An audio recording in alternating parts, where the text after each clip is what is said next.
Hello नमस्कार, मैं मुकेश कुमार। स्वागत है आप लोगों का लेट्स क्रैक यूनिवर्सिटी में। तो चलते हैं हम लोग। अब तक क्या कंप्लीट कर चुके थे? यूनिट।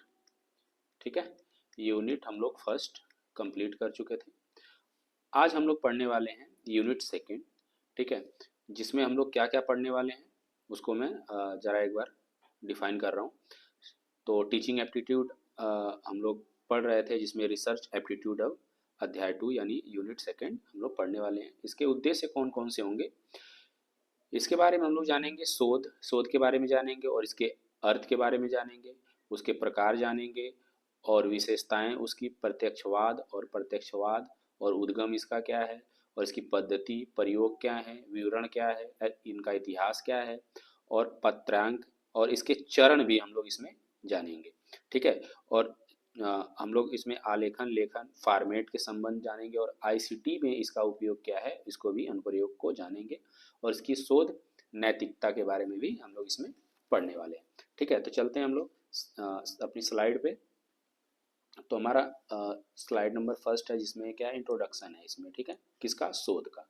तो शोध का परिचय, इंट्रोडक्शन टू रिसर्च। प्रसिद्ध एडरसन का नाम सुना होगा, नीति वाक्य के अनुसार है ये। ठीक है, इनके अनुसार क्या है? सभी प्रकार की प्रगति जिज्ञासा से जन्म लेती है। कहने का मतलब ये है कि कोई भी प्रगति हो, किसी भी फील्ड में अगर विकास होता है तो वो किससे होता है?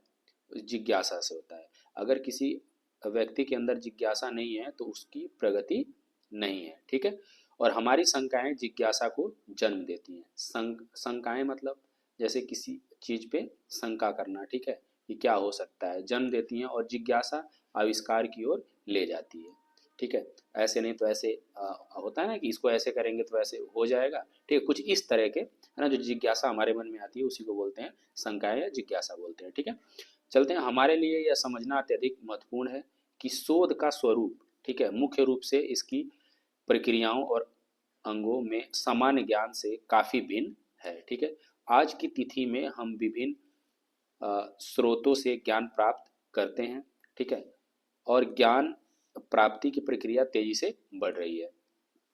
कहने का मतलब ये है कि हमारे पास बहुत सारे सोर्स हैं जिसके माध्यम से हम लोग ज्ञान प्राप्त करते हैं। बुक से करते हैं, ठीक है, किसी व्यक्ति से करते हैं, या आजकल इंटरनेट चल गया है उससे हम लोग ज्ञान प्राप्त करते हैं। तो बहुत सारी चीज़ें हैं जिससे हम ज्ञान प्राप्त करते हैं। शोध उन्मुख दृष्टिकोण में धीरे धीरे विकसित होने वाले 5 मौलिक विधियां हैं जिनको हम लोग समझते हैं। ठीक है, एक एक करके।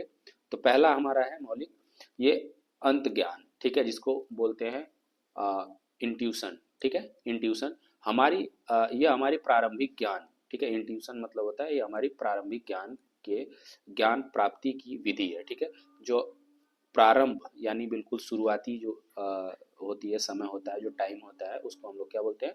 अंत ज्ञान बोलते हैं। ठीक है, जहां हम अपनी आंतरिक, ठीक है, भावनाओं भावनाओं और उससे प्रवृत्तियों पर निर्भर करते हैं। ठीक है, तो ये पहला स्टेज होता है। दूसरा क्या है? अधिकार, अथॉरिटी।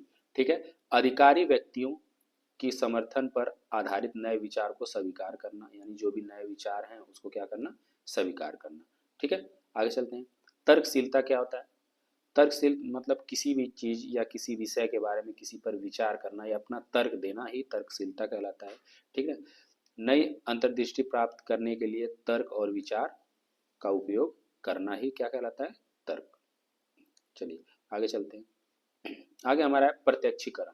ठीक है, प्रत्यक्षीकरण क्या होता है? प्रत्यक्ष अवलोकन और व्यक्तिगत अनुभव के माध्यम से ज्ञान प्राप्त होता है। ठीक है, यानी प्रत्यक्ष, प्रत्यक्ष मतलब सामने जो चीजें सामने दिख रही हैं उनसे।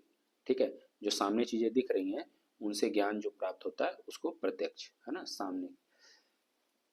वैज्ञानिक पद्धति क्या होती है? Scientific method. यह व्यवस्थित प्रक्रिया है।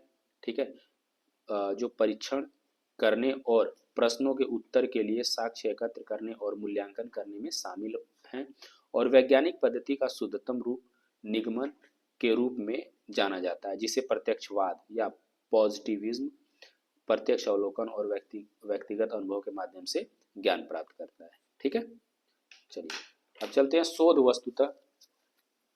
ये क्या है कि एक संरचित जांच है। ठीक है, जो भी शोध वस्तु होती है उसकी जो समस्याएं होती हैं उनका समाधान करने और नई सार्वभौमिक रूप से लागू ज्ञान को उत्पन्न करने के लिए स्वीकृति और वैज्ञानिक पद्धति का उपयोग करती हैं। शोध, ठीक है। अब आगे चलते हैं। शोध का उद्देश्य किसी वस्तु घटना को समझना या किसी समस्या का समाधान, ठीक है। शब्द शोध रिसर्च दो शब्दों से बना हुआ है, री और सर्च, ठीक है। री का मतलब होता है कि पुनरावृत्ति, ठीक ना, यानी रिपीट, दोबारा, ठीक है, पुनः देखना जैसे। जबकि सर्च का मतलब होता है खोजना, ठीक है, यानी किसी चीज को दोबारा देखना, ठीक है, वही क्या कहलाता है आपका रिसर्च कहलाता है, ठीक है। चलिए, इसीलिए शोध किसी भी ज्ञान के क्षेत्र में, है ना, नए तथ्यों की खोज के लिए सावधानीपूर्ण जांच और अन्वेषण है, इसी को रिसर्च कहते हैं, ठीक है। चलते हैं आगे। शब्द शोध का क्या है, दो शब्द से बना है, ये मैंने स्लाइड बता दी है, फिर भी चलिए नेक्स्ट स्लाइड हमारी है क्रैसवेल, ठीक है। क्रैसवेल इनके अनुसार क्या था, शोध एक प्रक्रिया है, क्या है, एक प्रक्रिया है जिसमें विशिष्ट विषय या मुद्दे की हमारी समझ को बढ़ाने के लिए जानकारी एकत्र करने और विश्लेषण करने के चरण शामिल होते हैं। मूल रूप से शोध जांच और अन्वेषण की प्रक्रिया में शामिल होता है। दूसरा क्या है, व्यवस्थित और पद्धतिगत, ठीक है, होता है। और तीसरा क्या है, हमारे ज्ञान को विस्तारित करता है या विस्तृत करता है। आगे चलते हैं। कुक के अनुसार एक व्यापक दृष्टिकोण प्रदान किया है, ठीक है, कुक ने, जिसमें उन्होंने शोध को एक समस्या, ठीक है, के संबंध में तथ्यों और उनके अर्थों या निहितार्थ की ईमानदारी, परिश्रम और बुद्धिमानी की खोज के रूप में, ठीक है, परिभाषित किया है। इनके अनुसार शोध रिसर्च को प्रमुख घटकों में बांटा गया है। कौन कौन से घटक हैं, चलिए देखते हैं। इन्होंने एक तरह से फुल फॉर्म ही पूरे रिसर्च का बता दिया है, ठीक है। तो इन्होंने बताया क्या कि आर, ये जो आर है फर्स्ट, ठीक है, इसका मतलब क्या है, तार्किक सोच, जिसको बोलते हैं रेशनल थिंकिंग, ठीक है। और ई का मतलब इन्होंने बताया है विशेषज्ञ और गहन उपचार, एक्सपर्ट एंड थॉट, ठीक है, through treatment, sorry, through treatment. Yes का मतलब है खोज और समाधान, सर्च एंड सोल्यूशन, ठीक है, सोल्यूशन जो भी है। ई का मतलब है सटीकता, एग्जैक्टनेस, ठीक है, बिल्कुल एग्जैक्ट चीजें जो भी होती हैं, ठीक है। ए का मतलब विश्लेषण, एनालिसिस, ठीक है। और आर का मतलब यहाँ है तथ्यों का संबंध, जिसको रिलेशनशिप ऑफ फैक्ट बोलते हैं, ठीक है। और सी का मतलब है सावधानी पूर्वक निरीक्षण, तर्क योजना या रचनात्मक दृष्टिकोण को संक्षिप्त में सामान्यकरण करना, जिसको critical observation, careful planning, constructive और एटीट्यूड एंड कंडेंस जनरलाइजेशन बोलते हैं, ठीक है। और यज का मतलब इन्होंने बताया क्या, ऑनेस्टी एंड हार्ड वर्क, ठीक है। तो आगे चलते हैं।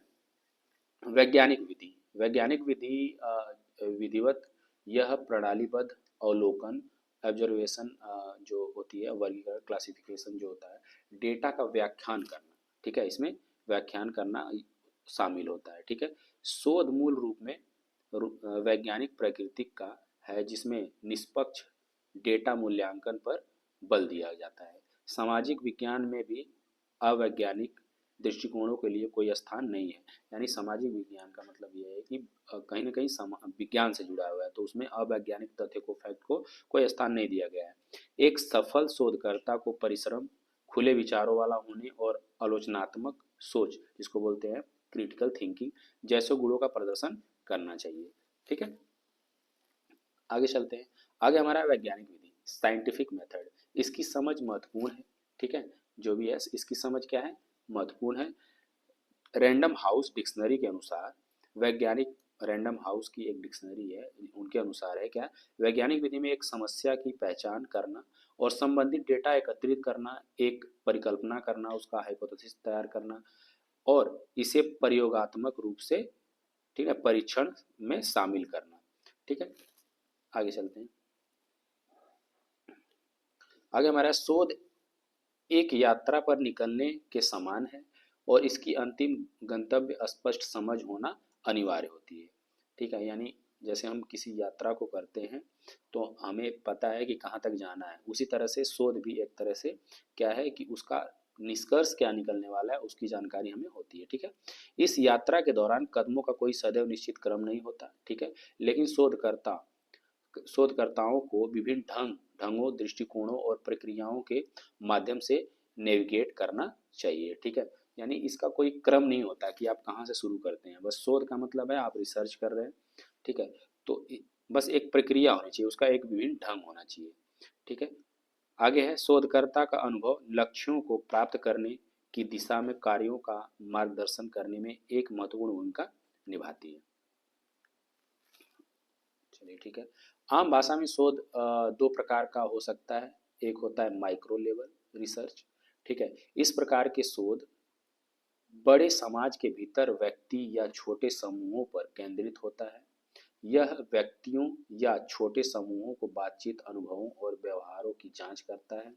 इस स्तर की शोध अक्सर विस्तृत, गहरी और विश्लेषण शामिल करनी है, जो कि आमतौर पर गुणात्मक और हालांकि इसमें मात्रात्मक पहलू भी शामिल होता है। ठीक है, गुणात्मक और मात्रात्मक हम लोग अगली स्लाइड में पढ़ेंगे, या अगले जब इसकी पूरी विस्तृत मैं बताऊंगा इसमें मात्रात्मक क्या होता है और गुणात्मक क्या होता है। ठीक है, उदाहरण के जैसे मनोविज्ञान में हम विचार किस प्रकार के आते हैं, हमारी या किसी का समाज में किस प्रकार का व्यक्तित्व या छवि बनती है, इन बातों पर आधारित होती है।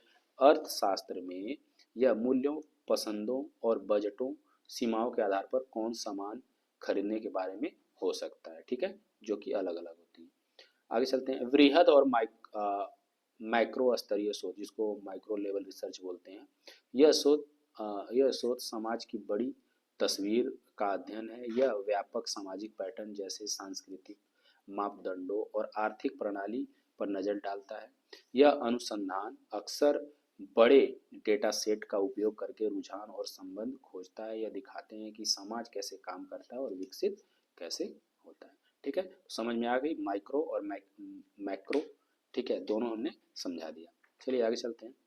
आगे हमारा उदाहरण लीजिए, जैसे कोविड-19 रोग उद्भव का वैश्विक प्रसार की जांच।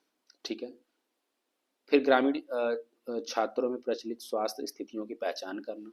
ठीक है, फिर उसके बाद स्वतंत्रता के बाद नई शिक्षा नीति के विकास का अनुसरण करना, विभिन्न शिक्षण विधियों के साथ छात्रों के समझ में स्तर में परिवर्तन की जांच करना। अतः हम देख सकते हैं कि जानकारी और नवाचार के चलते हुए विश्व में हम अक्सर यह कहते हैं कि ज्ञान की शक्ति और, ठीक है, अर्थात शोध प्रश्नों के असीमित क्या है संभावनाएं सदैव बनी रहती हैं। ठीक है, जैसे कोविड-19 आया तो उसका हमने उपचार किया। ठीक है, ग्रामीण छात्रों में स्वास्थ्य स्थिति की पहचान की। ठीक है, इस तरह से सीक्वेंस से उसका उपचार किया। ठीक है, आगे चलते हैं। तो आगे हमारी स्लाइड खत्म हो गई है, हम नेक्स्ट वीडियो में हम लोग पढ़ेंगे। ठीक है, तो नेक्स्ट वीडियो में हम लोग पढ़ने वाले हैं शोध 6 थिंकिंग हेड्स के बारे में पढ़ने वाले हैं। ठीक है, तो तब तक के लिए धन्यवाद। ठीक है, अगला वीडियो जल्दी